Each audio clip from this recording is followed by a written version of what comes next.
In any country, in any city, you will find inequality. Some areas are more obvious than others. Today, we are seeing a growing gap in between those who have it all and those who have nothing. Prosperity is an essential component of a healthy economy. If people are feeling confident, they will save, they will spend, and invest. If they're unsure, their decisions will be short term and done out of fear and survival. A strong middle class is what is needed. You came here for the truth, so let me unveil that for you. Today we are going to look at what's been happening with the stimulus measures, the government, and what they've been doing. We know all their actions have been put in place, and what are they calling for? More of the same. Look, it's not working. We have to be honest about that.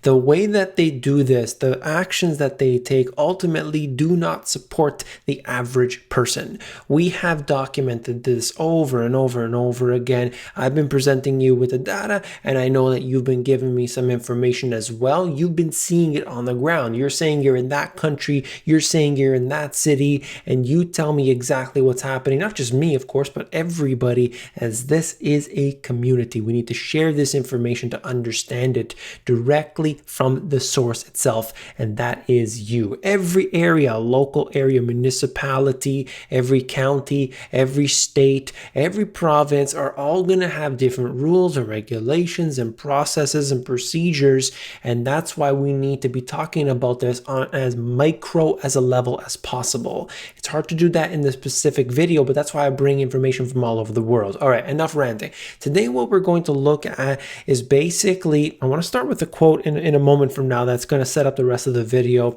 I've got some information about inequality right up at the top. Then I want to get into what's happening with the fragility of this financial system, get into some real estate facts, and so much more. Let's begin. Before I get into that quote, I wanted to show you this. Inequality has been building for decades in the US, but experts say that 2020 has ripped it open. We know the crisis and how this has unfolded. So many people today are hurting more than ever before.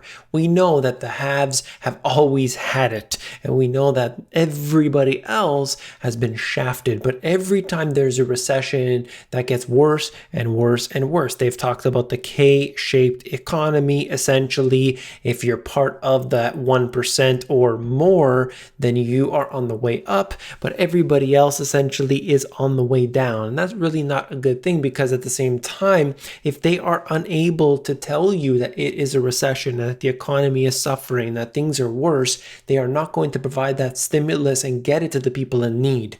They're going to push it out in the ways that they do, let's say with the Federal Reserve buying treasuries and mortgage-backed securities. That does not help the average person. We know that when you buy bonds of Apple, corporate debt of Apple, you are not supporting the average person. It just doesn't work like that. The ridiculousness that I see all the time is just, it's mind-boggling for me to see. But that's what I wanted to start with here, because it just gives you some insight as to where my head is at on this whole situation. Herd Mentality by John Hussman of Hussman Funds. There was this excellent quote that he pulled up here, and this is from The Economist back in 1858. Check this out. That the rate of interest will be lower when commerce languishes and when there is little demand for money than when the energies of commerce are in full play and there is an active demand for money is indisputable, but it is equally beyond doubt that every speculative mania which has run its course of folly and disaster in this country has derived its original impulse from cheap money. That is so huge, so important. I know there's a lot of language in there, but essentially when you give out the cheap money, you're going to have problems. That's it. That's all it says. And this is so evident today, more than ever before. When they brought these interest rates down to record lows, we thought it was only temporary. They started to bring it back up. It went to 2.5% in the United States. Other places, they could barely bring it up at all. Look at Europe and how they responded. And now today, they don't have that to basically use. They can't go anywhere from this point. They can't go down. They know it wasn't working. So what are they going to do? Well, right now they're going to all these different program stimulus measures. The ECB is running full tilt. We know this is a failed system and they're trying to maintain order. They're trying to stand up there and tell us that everything's okay. But the central bankers have ultimately failed if we believe their intended policies. But we know there's more to it than that. I highly recommend reading this entire article, but for the purposes of this video, I just want to read this top portion here.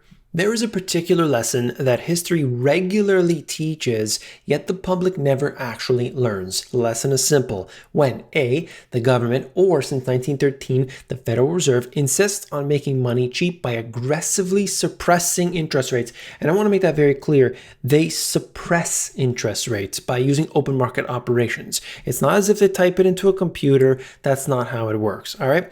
And B, provided that investors are inclined to speculate, an essential condition that we'll get to shortly, the combination invariably produces an episode of, everybody's favorite word, irrational exuberance, often with a subsequent collapse that exerts economic damage far exceeding whatever benefits that depressed interest rates were intended to produce. So in fact, when they're trying to stop the cycle from continuing, this is a cycle, this is a natural event.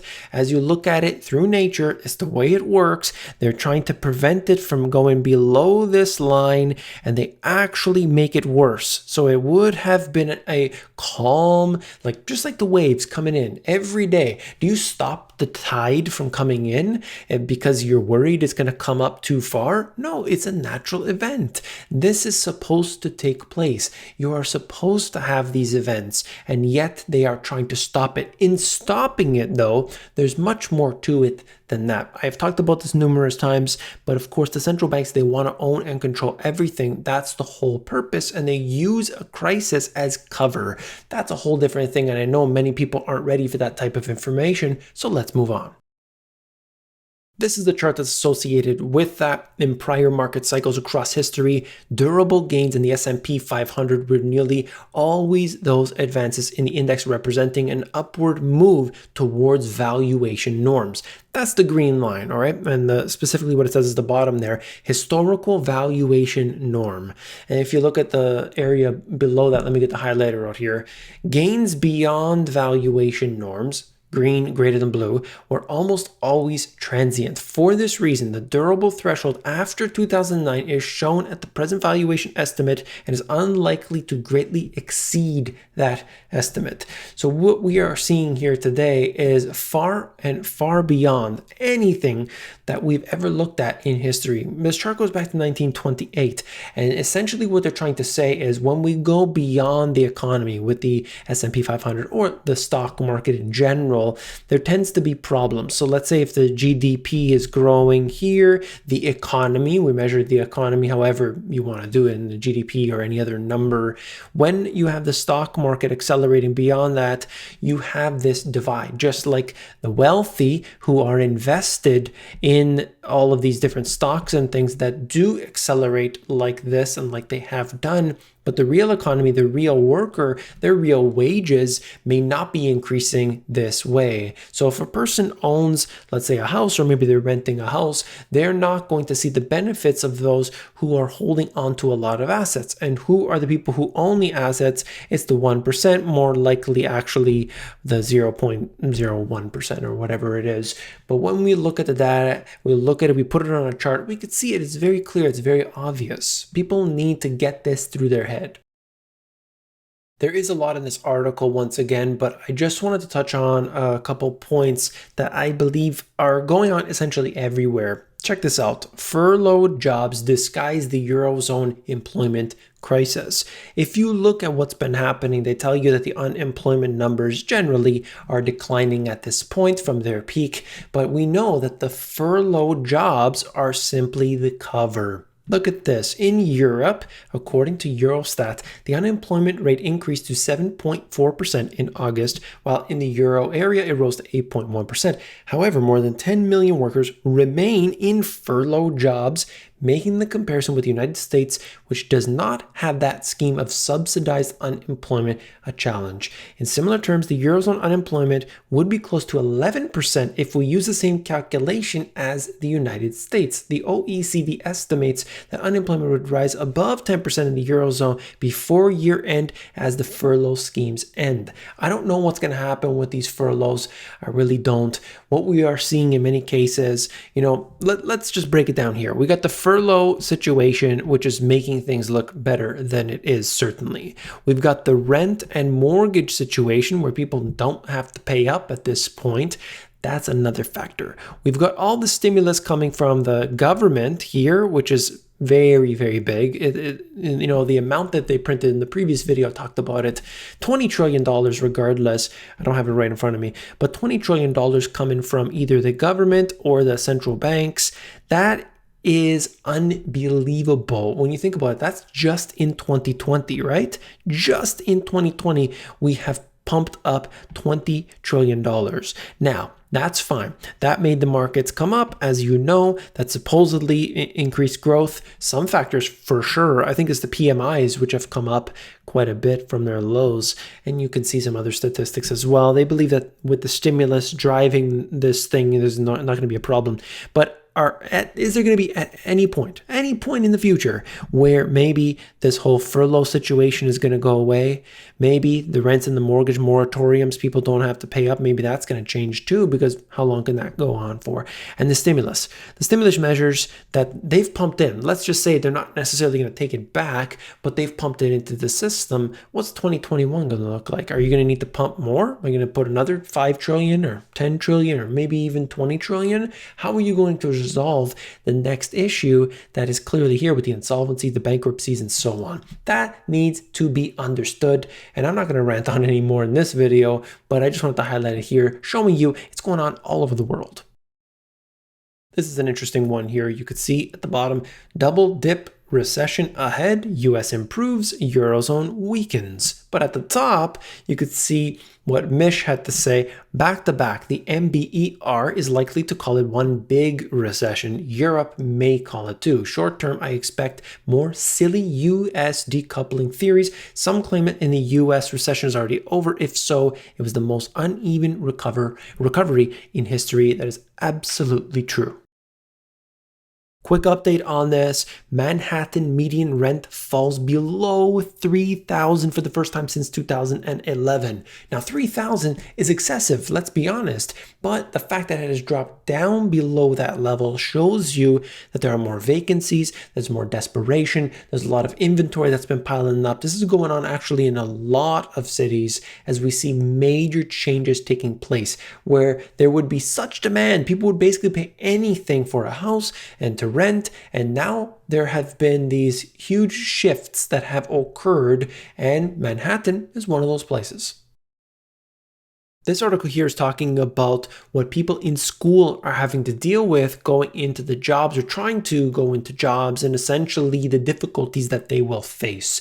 They'll end 2020 facing some of the nation's bleakest employment prospects and the most volatile job market ever for recent college graduates. The unemployment rate for young people aged 20 to 24 was 12.5% in September, the highest among adults. Joblessness for them peaked at nearly 26% at the height of what we had earlier in April. Quadruple the level 2 months earlier, a bigger jump than any previous recession back to 1940. So we know there are problems right here with a lot of these young people, and what they say is essentially if they have this problem, what's going to happen to the economy as a result? They're not going to get into that home. They're not going to move out of their parents' house. They're not going to go out and purchase what they need to. They need to basically cut back on their spending. This has an impact on the economy as a whole, not just this year, not just 2021, not just within this cycle. It's going to be over a period of time, and you can't necessarily measure that. It's more difficult, and you got to look back in the rearview mirror and say, okay, this group didn't spend this much previously, they had this much, and you look at the GDP and so on. It gets a lot confusing, but certainly we can actually estimate what it'll be like. Man, it doesn't look good. Quick mention, you could see that the crisis of 2020 kills sovereign wealth funds' appetite for US direct real estate investing. There's the chart for you. It is completely down. We don't know what 2021 will bring, but this is the status right now. And I'm going to finish off the video with this one. Fitch downgrades WeWork to CCC. Now, honestly, I didn't even know that they were still around. I thought this company was just completely finished, but here they are, still hanging around for the time being. And essentially, you've guessed it, I'm sure, the downgrade reflects Fitch's concern over the viability of WeWork's business model in light of a potential lasting shift by many companies to a hybrid office model that leads to permanently lower office space demand. So that's WeWork, and I know that people would see that, they would focus on WeWork, they would say not a good company to buy into, but I want to touch on something that I always do, and you have heard me rant on about this 100 times before. That is the collateralized mortgage-backed securities and other derivatives too. I mean, my goodness, what about the CDOs? What about the CLOs? People want to forget about that, but all the letters of the alphabet are similar in a way that they're all derivatives. They're all garbage. They're all nonsense. That's the way I look at it. But the commercial mortgage-backed securities and what we look at with commercial real estate in general is a big problem because of the spillover effect. Yes, you will see a problem with houses as well. You're thinking, how's that possible? I just have a mortgage, I have a house, I live in a solid neighborhood, people have demand for the homes here, blah, blah, blah. But this is really something that needs to be understood because it's not a question of whether you have a home. It's the fact that there is something in between that. It's a piece of paper. It's called a mortgage. A lot of people have a mortgage on their home, which, by the way, is truly excessive. I showed you the data on that, how much debt people are actually have. It's crazy. But between that house and that mortgage, you've got the bank involved as well. And this is where you've got issues because the bank is connected in with those commercial mortgage-backed securities linked back to your own home, and it affects you every single day. That's all for this video. If you found it informative, hit that thumbs up button by clicking one button, the like button. You're supporting this channel. In fact, click the down button if you want to. If you want to learn how to sell stuff online, you're interested in e-commerce, you can learn for free in my e-course, theamazongps.com. The financial system is complex, it's convoluted, it's very difficult to understand, in fact, but in these two books, I have made it very easy. Definitely check them out at the link in the description. If you're more interested in the audiobook, you can get that at themoneygps.com. People are looking for the solutions. They're looking for the how-to. I have an entire playlist right here. It's called How To and Solutions. If you haven't checked it out already, definitely do. Click it. I'll see you there.